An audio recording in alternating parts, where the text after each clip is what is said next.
नमस्कार साथियों, मैं अवनीश राय फिर से हाजिर हूँ आप सबके सामने अपने YouTube चैनल पर आप सभी से बात करने के लिए। हमारे जो 2-3 दिनों से वादों के अनुसार कि हम दोनों एक दूसरे से लगातार जुड़ेंगे अपनी ज़रूरतों के हिसाब से और अपनी जानकारी को बढ़ाने के लिए।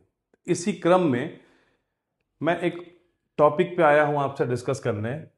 जो टॉपिक यहाँ पे लिखा हुआ है, insurance versus investment. Insurance versus investment आजकल के ज़माने में ये बहुत बड़ी भ्रांति है। इस भ्रांति को दूर करने का ही हम प्रयास करेंगे आज। वो क्या है कि लोग इंश्योरेंस को इन्वेस्टमेंट मान लेते हैं और इन्वेस्टमेंट को इंश्योरेंस मान लेते हैं। मतलब हमने LIC लिया या फिर किसी भी कंपनी का कोई प्लान लिया, इंश्योरेंस का प्लान, तो उसे हम ये मान लेते हैं कि मैंने कोई ना कोई इन्वेस्टमेंट कर दिया।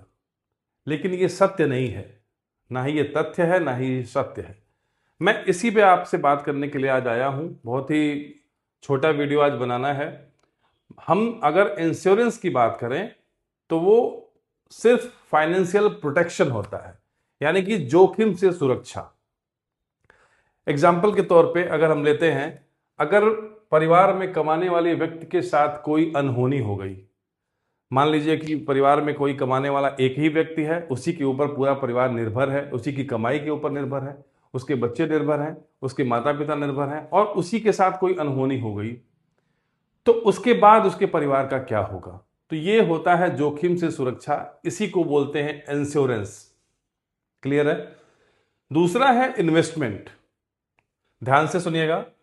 अपने पैसे को समय के साथ बढ़ाने की कोशिश करना।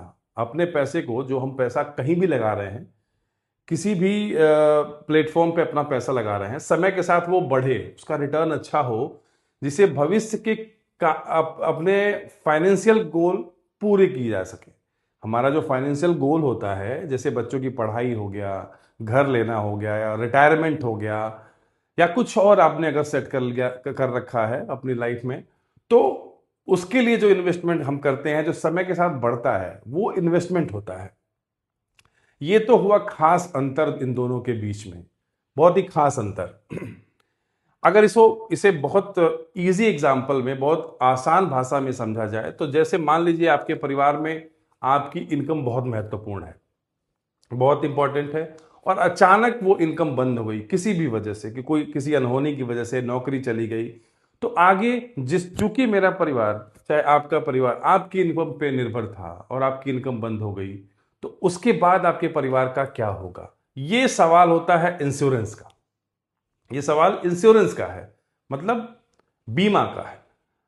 और अगर 15-20 साल बाद बच्चों की पढ़ाई, घर लेना हुआ, रिटायरमेंट हुआ, के लिए पैसा चाहिए, आज हमें कितना और कहां पैसा निवेश करना है, ये सवाल होता है इन्वेस्टमेंट का। ये दोनों बहुत ही खास और इंपॉर्टेंट अंतर मैंने आपको बताया इंश्योरेंस और इन्वेस्टमेंट में। ये दोनों अलग अलग चीजें हैं। एक नजर से देखना इन दोनों को सही नहीं होता है। जो तीन बहुत बड़ी बड़ी गलतियां हम इंश्योरेंस और इन्वेस्टमेंट के रूप में करते हैं, वो ये होती हैं कि इंश्योरेंस को हम सिर्फ इन्वेस्टमेंट समझ लेते हैं, इंश्योरेंस को ही हम इन्वेस्टमेंट समझ लेते हैं। दूसरी सबसे बड़ी गलती क्या होती है? इन्वेस्टमेंट को बिना रिस्क समझे शुरू कर देते हैं। इन्वेस्टमेंट जहां भी हम करते हैं, म्यूचुअल फंड में करते हैं, प्रॉपर्टी में करते हैं, जहां भी करते हैं, उसके रिस्क को बिना समझे हम उसको शुरू कर देते हैं। तीसरी गलती क्या करते हैं? किसी दूसरे व्यक्ति की जरूरत को देखकर अपनी फाइनेंशियल प्लानिंग कर लेते हैं। दूसरा व्यक्ति कहां पे पैसा लगा रहा है, उसकी जरूरतें क्या है, उसकी उम्र क्या है, उसकी जिम्मेदारियां क्या हैं, उसके अनुसार अपनी फाइनेंशियल प्लानिंग कर देना, ये तीसरी सबसे बड़ी गलती होती है। दोस्तों, हर व्यक्ति की इनकम, एज और फाइनेंशियल रिस्पॉन्सिबिलिटी, फैमिली रिस्पॉन्सिबिलिटी, उसके गोल अलग होते हैं, इसलिए उसकी फाइनेंशियल प्लानिंग भी अलग होनी चाहिए। ये बहुत ही साफ और सुथरी बात है कि आप किसी और के कहने से भी बीमा मत लीजिए, आप अपने जरूरत के हिसाब से बीमा लीजिए। आपको भविष्य में किस चीज की ज्यादा जरूरत है, बच्चे की शादी, बच्चों की पढ़ाई, अपने रिटायरमेंट, अपना घर, अपनी कार, अपनी लाइफस्टाइल को और अच्छा बनाने के लिए जो आपका गोल है उस हिसाब से आप इन्वेस्टमेंट करेंगे तो आपका इन्वेस्टमेंट सफल माना जाएगा, आपका रिटर्न अच्छा होगा। इसी बात को लेकर समाज में बहुत सारी भ्रांतियां रहती हैं कि हमारा इन्वेस्टमेंट सही है, सही आदमी के साथ, सही व्यक्ति के साथ है, सही संस्था के साथ है, सही जगह पे है और कितना है। कि 15 साल बाद हमें अगर 1 करोड़ रुपए की जरूरत पड़ेगी या फिर 2 करोड़ रुपए की जरूरत पड़ेगी तो आज हम कितना निवेश करें कि वो 15-20 साल बाद उतना पैसा मुझे सही समय पे मिल सके जब हमें जरूरत हो। तो इस लिहाज से इस तथ्यों को समझना बहुत जरूरी था, तो मैंने ये वीडियो आपके लिए बनाया है। आगे आने वाले वीडियो में भी आपको तमाम जानकारियां मिलेंगी। तब तक के लिए मुझे इजाज़त दीजिए। बहुत बहुत धन्यवाद। नमस्कार।